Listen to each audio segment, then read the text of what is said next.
Help me reach 500 subscribers. It all began with a laugh. One of those sharp, teasing laughs that cut through the ordinary noise of the break room.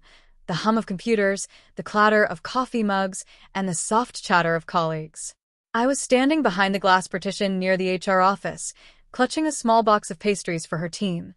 My usual Friday ritual. Her voice carried clearly. Too sweet, a touch too animated. "Stop it, Jay," she said, half laughing. "You're going to get me in trouble." I froze for a second, tightening my grip on the box. I knew that laugh. I used to be the one it belonged to. Years ago, when we first met in this very office, her eyes would light up at the sight of me. She'd slip me little sticky notes filled with inside jokes, and every glance felt like an unspoken connection. But now, that sparkle wasn't for me. Her name was Erica. She had always been magnetic, the kind of person whose presence subtly pulled every eye in a room. 2 years ago, we had married quietly in a courthouse ceremony. Just the two of us. She had said then, with her hand in mine, teary-eyed, that it didn't matter what the wedding looked like, only that we were committing to each other. I believed her. Truly, deeply. But time had changed her, or perhaps revealed the truth about her. She started staying late at work more often. Her phone always faced down on the table. The intimacy we once shared, the laughter, the comfortable silences had faded. It felt less like living with her and more like living with a memory of her. That Friday, something inside me shattered. I didn't confront her, didn't demand an explanation. I began observing quietly, meticulously. I noticed how she laughed at Jay's jokes.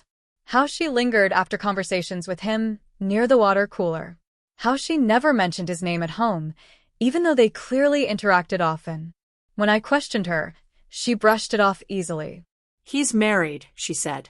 "Don't be ridiculous." But her body language betrayed her.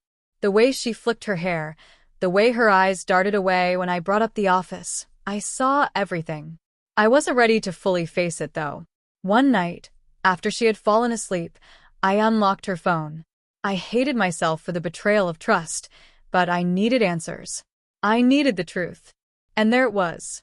Hundreds of messages, some flirtatious, some explicit, photos she had never sent me, pictures from hotel rooms, intimate selfies in lingerie, the very lingerie I had given her for our anniversary. My chest tightened as I read them, my hands trembling.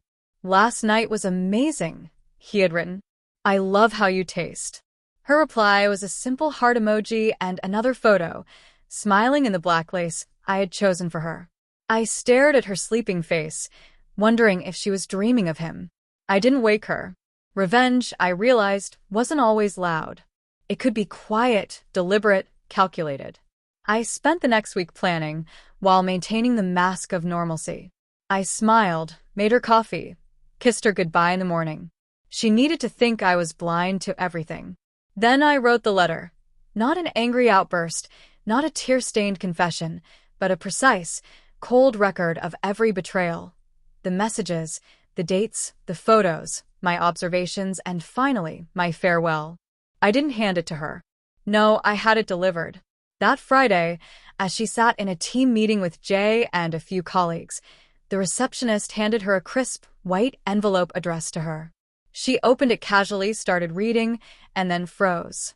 Her smile faltered. Color drained from her face. Her fingers shook. Tears fell. All in front of the man she had been risking everything for, and her co-workers who had no clue. I watched silently from behind the glass wall, not in satisfaction or malice, but with a heavy ache, the kind that comes from loving someone too much, too blindly. That evening, she returned home alone. I had already moved my belongings out. She called me 28 times, left messages pleading. I messed up. "Please, talk to me." I was lost. But I wasn't lost anymore. 2 months later, I had rebuilt my life. New apartment, new routines, even a new haircut. I immersed myself in work, took trips I had postponed for years, and finally began to breathe freely again. Then came an unexpected email from Jay's wife.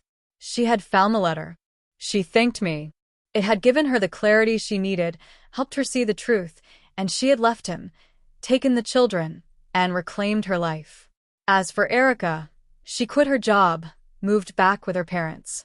People said she was no longer the vibrant woman I once knew, quiet, withdrawn, changed.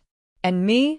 I began dating again, carefully, with someone who loved honesty as much as I did, someone who shared hikes and laughter without lies. I don't regret loving Erica, but I regret not recognizing my own worth sooner. Sometimes the clearest lessons come from the deepest pain, and the loudest revenge comes from the silence of someone who finally chooses themselves.